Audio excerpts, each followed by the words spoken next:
Hey everybody, Dustin Thompson, Sierra Club Delaware chapter director.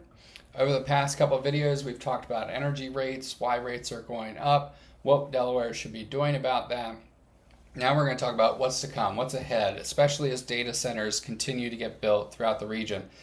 In all likelihood, unfortunately, for a lot of families, too many, next month is not going to be better when it comes to electric bills. It was a bit colder, it's been less sunny, and we are holding fast to these winter temperatures.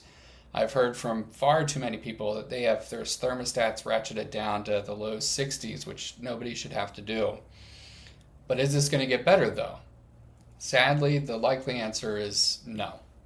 The only plus side is that Delaware passed a law last year that gives the Public Service Commission, PSC, more power to deny rate increases if they're not needed for reliability and safety investments.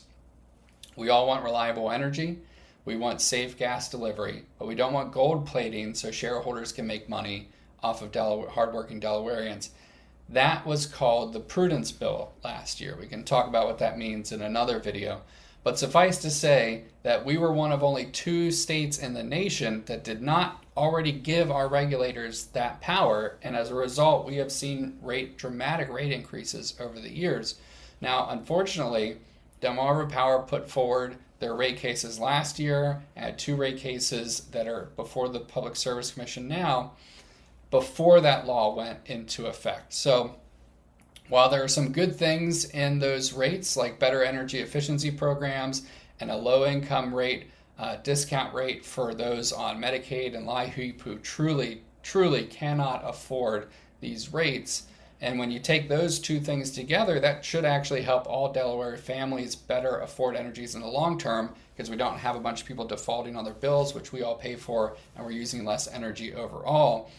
There are still a lot of administrative costs and revenue generators in those rate cases on the distribution side as well. And it's going to be up to the PSC and the public to parse out what's actually good for Delaware, what could be denied under the old law, or if we can pressure for a refiling under the new law, which is what we should be pushing for. What will continue to drive increasing costs, however, is data center development. It's the number one thing that is causing these issues. As data centers come into our region, not Delaware specifically, we'll get to that in a bit, capacity costs are expected to continue to rise, and the demand for power, predominantly fueled by natural gas, is also expected to rise. This will have the effect of continuing to increase costs both for electricity supply and gas supply on our monthly bills. Adding to this, that 3-year cap we've been under on capacity costs, which was at a historic high, billions and billions of dollars, is expected to expire this year unless somebody does something about that, regionally, in the courts likely. And that's going to result in dramatic, billions of dollars, an increase in energy costs across the region as a direct result of data center development.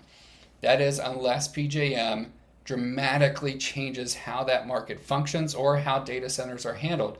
To make that worse, federal policy is now encouraging data centers, especially AI data centers, to co-locate with existing power plants. That means that instead of that electricity and possibly the capacity of those plants being used by you and me, they're going to be used by the data centers.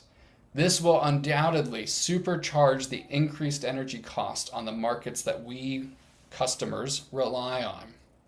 So if we're going to pay anyway, shouldn't we build them in Delaware? That's a great question. Our next video, we are going to talk about congestion pricing and why, yes, where you build a data center matters. Hope you tune in.